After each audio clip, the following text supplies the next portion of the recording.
Assalamualaikum warahmatullahi wabarakatuh.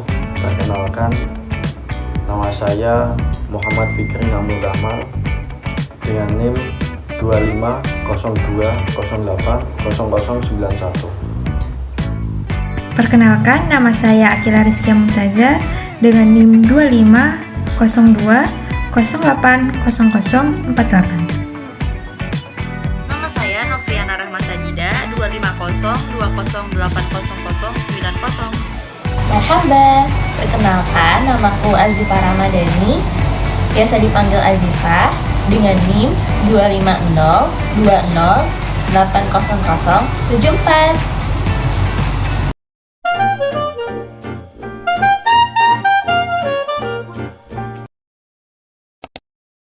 Di sini saya akan menjelaskan tentang pendahuluan dan problematika asal-usul bahasa.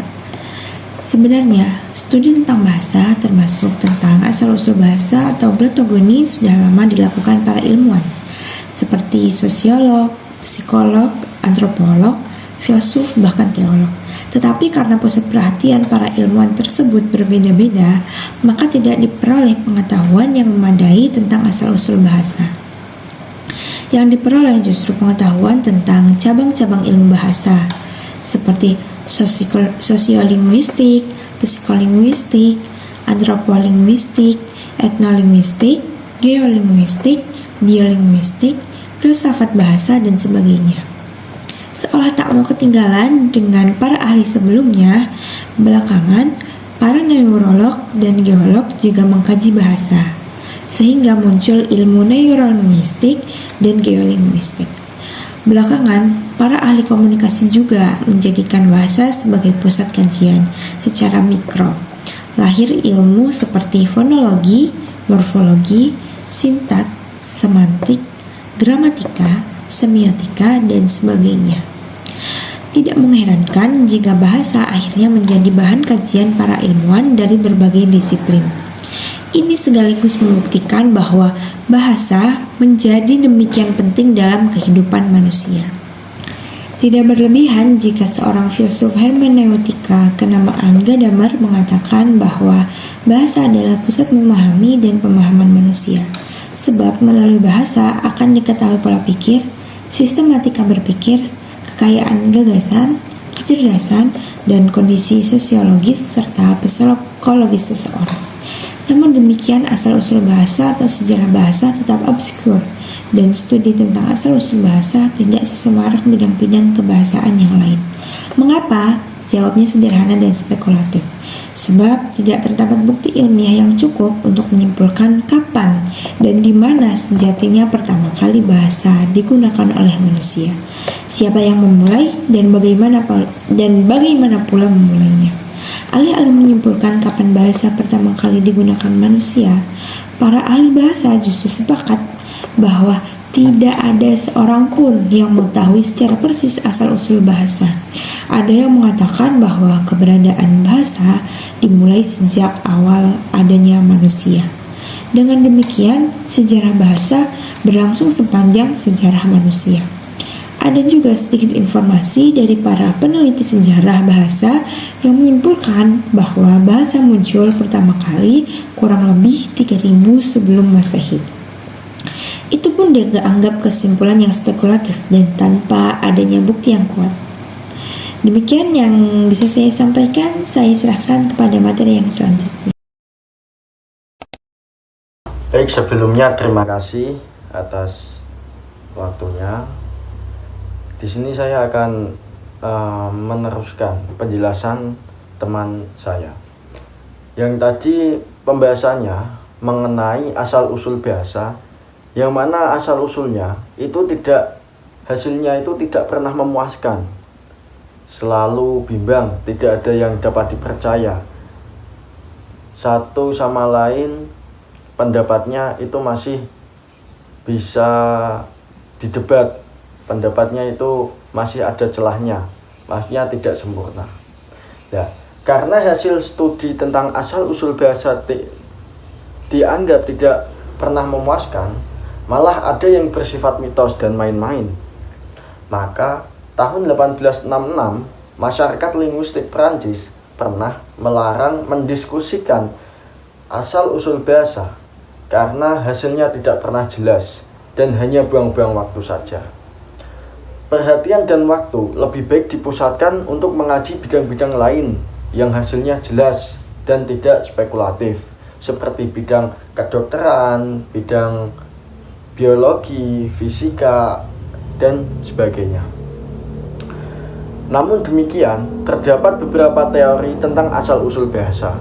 Di antaranya bersifat tradisional dan mitos. Misalnya, ada yang beranggapan bahwa bahasa adalah hadiah para dewa yang diwariskan secara turun-menurun kepada manusia. Sebuah ungkapan yang sulit diterima kebenarannya secara ilmiah dan nalar logis. Itulah bahasa. Namun menurut Pei 1971.212 pada Kongres Linguistik di Turki tahun 1934 muncul pendapat yang menyatakan bahwa bahasa Turki adalah akar dari semua bahasa di dunia. Karena apa? Karena semua kata dalam semua bahasa berawal dari Güneş, kata Turki yang berarti matahari, sebuah planet yang pertama kali menarik perhatian manusia dan menuntut nama. Kendati kebenarannya masih dipertanyakan banyak kalangan, pendapat tersebut tidak berlebihan, sebab dari sisi penggunaan bahasa Turki dipakai tidak oleh orang Turki saja. Maksudnya penggunaan bahasa Turki itu tidak hanya dipakai oleh orang Turki saja, tetapi juga oleh masyarakat di negara-negara bekas Uni Soviet, Tajikistan, Uzbekistan, Armenia, Ukraina, dan sebagainya. Sebuah hipotesis tentang teori bahasa yang didukung oleh Darwin 1809 sampai 1882 menyatakan bahwa bahasa hakikatnya lisan dan terjadi secara evolusi, yakni berawal dari pantomim sampai mulut, di mana alat-alat suara seperti lidah, pita suara, layering, hidung, vocal cord, dan sebagainya secara refleks berusaha menirukan gerakan-gerakan tangan dan menimbulkan suara. Suara-suara ini kemudian dirangkai untuk menjadi ujaran yang mempunyai makna. Masih menurut Darwin, kualitas bahasa manusia dibanding dengan suara binatang hanya berbeda dalam tingkatannya saja. Artinya, perbedaan antara bahasa manusia dan suara binatang itu sangat tipis, sampai-sampai ada sebagian yang berpendapat bahwa binatang juga berbahasa. Baik, terima kasih. Penjelasan selanjutnya akan dijelaskan oleh teman saya. Oke, di sini saya akan meneruskan materi yang telah disampaikan oleh rekan saya. Bahasa manusia, seperti halnya manusia sendiri yang berasal dari bentuk yang sangat primitif, berawal dari bentuk ekspresi emosi saja.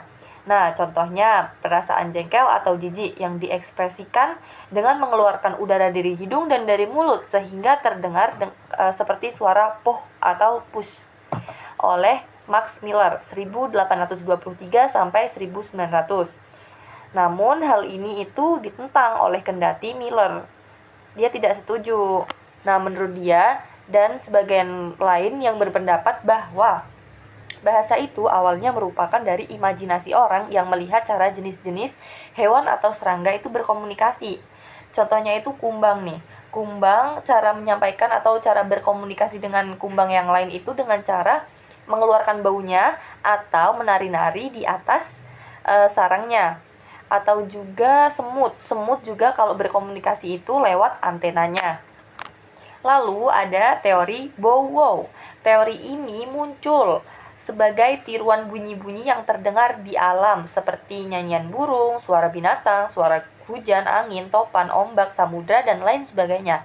Nah, namun di sini itu teori ini itu disebut Exckoid teori. Menurut teori Bowo, ada relasi yang jelas antara suara dan makna sehingga bahasa tidak bersifat arbitrer. Misalnya dalam bahasa Indonesia ada kata seperti menggelegar, bergetar, mendesih, merintis, meraung, berkokok, dan sebagainya. Contoh lain misalnya nih, sebagian masyarakat itu mendengar anjing yang menggonggong dengan bunyi bow-wow gitu ketika dia menggonggong itu. Nah, dengan berpikir kritis, orang menemani binatang yang menyelak itu sebagai kata bow-wow. Mirip teori Bowo, ada teori dingdong yang disebut nativistic theory. Apa sih nativistic theory itu? Nah, ini bahwa bahasa itu lahir secara alamiah. Menurut teori ini, manusia memiliki kemampuan insting yang sangat istimewa dan tidak dimiliki oleh makhluk yang lain, yakni insting yang mengeluarkan ekspresi ujaran ketika melihat sesuatu melalui indranya. Kesan yang diterima lewat indra dibagikan bagaikan pukulan bel hingga melahirkan ucapan sesuai ding dong. Tuh. Ada juga nih, ada yoheho. Apa sih yoheho itu? Nah, bahasa ini pertama timbul dalam suatu kegiatan sosial atau gotong royong. Misalnya ketika sekelompok orang bersama-sama mengangkat kayu atau benda berat, secara spontan mereka akan mengucapkan kata-kata tertentu yang karena terdorong oleh gerakan atau gerakan-gerakan otot gitu. Ada juga teori sengsong. Apa sih teori sengsong itu? Teori yang berasal dari nyanyian primitif yang terbentuk oleh kelompok masyarakat. Selanjutnya, nyanyian tersebut dipakai untuk menyampaikan maksud atau pesan yang terbentuk struktur yang teratur yang sangat sederhana. Nenek moyang kita jutaan tahun yang lalu berbahasa menggunakan ini. Seiring berjalannya perkembangan waktu, hinggalah berkembang hingga akhirnya lahir bahasa tulis. Lewat bahasa tulis, peradaban manusia berkembang menjadi demikian pesat. Dengan demikian, bahasa terbentuk dan berkembang secara evolutif. Ringkasannya, teori imitasi alam Bowo itu ada bahasa berasal dari tiuran bunyi, alam, dan binatang. Bahasa tidak bersifat arbitrer. Teori dingdong itu lahir secara alamiah dari insting manusia. Teori yoheho bahasa muncul dari aktivis sosial dan kerjasama. Teori sengsong belajar dari nyanyian primitif, berkembang dari lisan hingga tulis. Bahasa berkembang secara evolutif. Sekian. Baik teman-teman, bagian keempat. Berbeda dengan aliran-aliran primitif tersebut di atas, para filsuf Yunani kuno seperti Pitagoras, Plato, dan kaum Stoika berpendapat bahwa bahasa muncul karena keharusan batin atau karena hukum alam. Disebut keharusan batin karena bahasa hakikatnya adalah perwujudan atau ekspresi dunia batin penggunanya. Pendapat lain muncul dari Demokritus, Aristoteles, dan kaum Epikurean yang mengatakan bahwa bahasa adalah hasil persetujuan dan perjanjian antar anggota masyarakat. Namun teori ini berhenti pada pertanyaan bagaimana perjanjian itu terjadi sebelum bahasa ada. Walau teori tentang asal mula bahasa masih kabur dan demikian beragam, menurut Hidayat, secara garis besar terdapat 3 perspektif teoritik mengenai asal-usul bahasa, yakni teologik, naturalis, dan konvensional. Aliran teologik menyatakan bahwa kemampuan berbahasa manusia merupakan anugerah Tuhan, dan dalam Al-Quran, dalam surat Al-Baqarah dijelaskan, Allah memerintahkan Adam untuk memberi nama benda-benda. Peristiwa ini dipandang sebagai peristiwa linguistik dan sosial pertama dalam sejarah manusia. Bahasa menjadi pembeda manusia dengan makhluk lainnya. Yang kedua, pendekatan teologik bersifat dogmatis dan diterima berdasarkan iman, sehingga tidak memerlukan kajian ilmiah. Sisi positifnya adalah kebenarannya mutlak, tetapi sisi negatifnya ialah menghambat perkembangan ilmu bahasa karena tidak mendorong penelitian. Padahal, penelitian merupakan aktivitas penting dalam pengembangan ilmu pengetahuan, sebagaimana terlihat dalam kemajuan ilmu kedokteran, biologi, fisika, dan astronomi. Baik, mungkin sekian yang dapat saya sampaikan. Sekian. Sekian Semoga bermanfaat. dari yang bisa kami sampaikan. Kurang lebihnya mohon maaf. Wassalamualaikum warahmatullahi wabarakatuh.